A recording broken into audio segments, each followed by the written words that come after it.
दोस्तों स्वागत है आप सभी का एग्ज़ाम डी में एग्ज़ाम डी तैयारी एग्ज़ाम की। ये video lecture Vinod Bihari Mahto Koylanchal university के सेमेस्टर 5 के स्टूडेंट्स के लिए है, जो कि MN1C ज्योग्राफी के स्टूडेंट हैं। यानी कि आपका जो एग्ज़ाम है वो आपका कल है, वो है 10 मार्च को। ठीक है, तो ज्योग्राफी वाले बहुत सारे स्टूडेंट का जो है ये दिमाग में है कि किस टाइप से क्वेश्चन आएगा और हम लोग उसको कैसे तैयारी करेंगे। तो यहाँ पर एग्ज़ाम डी आप लोगों के लिए लेकर आया है मॉड्यूल वाइज इम्पोर्टेंट क्वेश्चन। जी हाँ, आपके सिलेबस में यानी कि MN1C के सिलेबस में 5 मॉड्यूल हैं और उस मॉड्यूल में हर एक मॉड्यूल के हिसाब से 5-5 क्वेश्चन इम्पोर्टेंट क्वेश्चन तैयार किए गए हैं। आप उन क्वेश्चंस को देखिए और उसको घर में प्रैक्टिस कीजिए। वेरी वेरी इंपॉर्टेंट क्वेश्चन है। अब यहाँ पर देखिए पहला मॉड्यूल जो कि आपका है India physiographic division, season, drainage, social, natural, vegetation and population distribution. तो ये जो आपका पहला मॉड्यूल है इससे जुड़े हुए कुछ इंपॉर्टेंट 5 क्वेश्चन ये आपको बताए गए हैं। ठीक है, ये इस मॉड्यूल के 5 महत्वपूर्ण प्रश्न हैं। ठीक है, तो यहाँ पर देख सकते हैं पहला क्या है आपका। पहला है भारत को कितने भौगोलिक प्रदेशों में बांटा गया है, प्रत्येक का संक्षिप्त वर्णन करें। ठीक है, तो यहाँ पर भौगोलिक प्रदेश का क्या करना है, वर्णन करना है। तो एक इंपॉर्टेंट क्वेश्चन हो गया। दूसरा, भारत में मानसूनी जलवायु के प्रमुख कारण क्या है। मानसूनी जलवायु की बात हो रही है और देश के विभिन्न भागों को ये कैसे प्रभावित करती है। तीसरा, भारत की प्रमुख नदियां कौन कौन सी है, उनकी अपवाह प्रणाली किस प्रकार विभाजित है। चौथा, भारत में मृदा के प्रकार बताइए और वो कहाँ कहाँ वितरित हैं, फैले हुए हैं, उसको बताइए। और 5 नंबर में भाषा और जनसंख्या में क्या संबंध है। ठीक है, और भाषाई समूह के बारे में बताना है आपको। तो आप लोगों ने देखा मॉड्यूल 1 का जो 5 इंपॉर्टेंट क्वेश्चन है, इन 5 को अगर आप मेहनत करते हैं तो संभावना है कि इसमें से 1 या 2 सवाल आपके एग्जाम में आ सकते हैं। वेरी इंपॉर्टेंट क्वेश्चन है।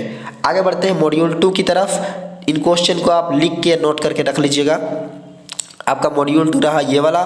इसमें देख सकते हैं कि यह है economic features of India, mineral and power resources.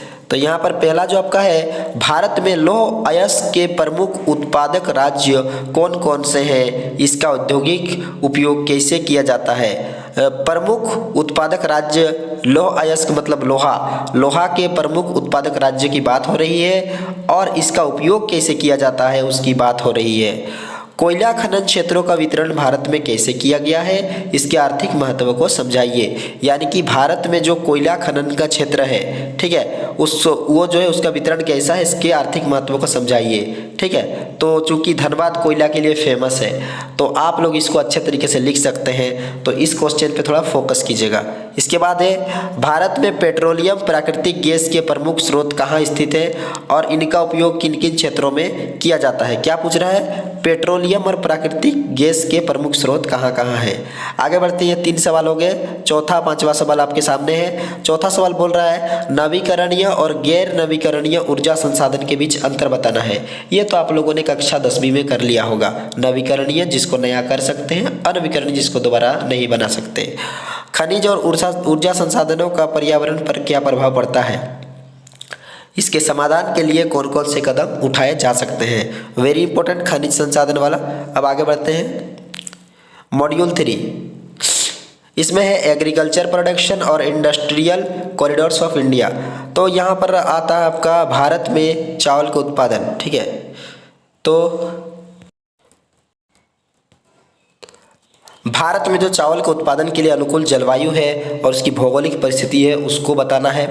दूसरा, गेहूं उत्पादन में भारत की वैश्विक स्थिति क्या है, इसके प्रमुख उत्पादक राज्य कौन कौन से हैं। तीसरा, भारत के प्रमुख औद्योगिक गलियारे, जी हाँ, औद्योगिक गलियारे कौन कौन से हैं, वे आर्थिक विकास को कैसे प्रभावित कर सकते हैं, ये इंपॉर्टेंट हो सकता है। और चौथा है भारत के औद्योगिक क्षेत्रों का वितरण किन कारकों पर निर्भर करता है, प्रमुख औद्योगिक क्षेत्र कौन कौन से हैं। पांचवा, कृषि उद्योग का संबंध, कृषि और उद्योग के बीच क्या संबंध है उसको बताइए, यानी कि जो खेती बाड़ी है वो उद्योग यानी फैक्ट्री से किस प्रकार जुड़ा हुआ है, इसको आपको बताना है। आगे बढ़ते हैं मॉड्यूल 4 की तरफ। ठीक है, मॉड्यूल 4 में आप देख सकते हैं regional account of Jharkhand, physiography, climate, population and tribes है। तो यहाँ पर देख सकते हैं कि झारखंड का भौगोलिक विभाजन कैसे किया गया है, इसकी विशेषता बताइए। झारखंड की प्रमुख नदियां कौन कौन सी है, उनकी जल निकासी प्रणाली कैसी है। झारखंड की जलवायु की विशेषताएं क्या है, इसका प्राकृतिक वनस्पति पर क्या प्रभाव पड़ता है। झारखंड में प्रमुख जनजातियां कौन सी है, उनकी सांस्कृतिक विशेषताएं क्या है। वेरी इंपॉर्टेंट, झारखंड की जनजातियां कौन कौन सी है और उनकी सांस्कृतिक, अपनी जो उनकी सांस्कृतिक विशेषताएं वो क्या है। झारखंड की जनसंख्या वितरण में किन कारकों की भूमिका होती है, जनसंख्या घनत्व, जनसंख्या वृद्धि पर चर्चा करें। ये हो गया मॉड्यूल 4। अंतिम में हम लोग आते हैं मॉड्यूल 5 की तरफ, और मॉड्यूल 5 है economic features of Jharkhand, agriculture, mineral industry and tourism. तो यहाँ पर देख सकते हैं कि 5 इंपॉर्टेंट क्वेश्चन है। पहला आपका, झारखंड में कृषि की स्थिति कैसी है, यहाँ उगाई जाने वाली प्रमुख फसलें कौन कौन सी है। दूसरा आपका, झारखंड में खनिज संसाधनों का वितरण कैसे किया गया और यहाँ की अर्थव्यवस्था में इनका क्या योगदान है। तीसरा आपका, झारखंड में लौह एवं इस्पात उद्योग के प्रमुख केंद्र कौन कौन से हैं, उनका राष्ट्रीय अर्थव्यवस्था में क्या योगदान है। चौथा है आपका, झारखंड के सिल्क उद्योग की विशेषताएं क्या है, राज्य की अर्थव्यवस्था को कैसे प्रभावित करती है।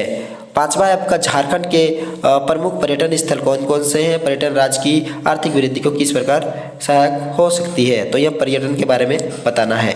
तो आप देख सकते हैं कि यह पर्यटन है, सिल्क उद्योग है, लौह इस्पात है, खनिज संसाधन है, कृषि की स्थिति बताई जा रही है। इस प्रकार आप लोगों ने देखा कि 5 मॉड्यूल में, आपके सिलेबस के 5 मॉड्यूल हैं, उसमें से 25 इंपॉर्टेंट क्वेश्चन आपको बताए गए हैं। तो ये 25 प्रश्न आपकी परीक्षा की तैयारी के लिए अत्यधिक महत्वपूर्ण हो सकते हैं। यदि आपको किसी प्रश्न के उत्तर की विस्तृत व्याख्या चाहिए तो आप उसको बता सकते हैं।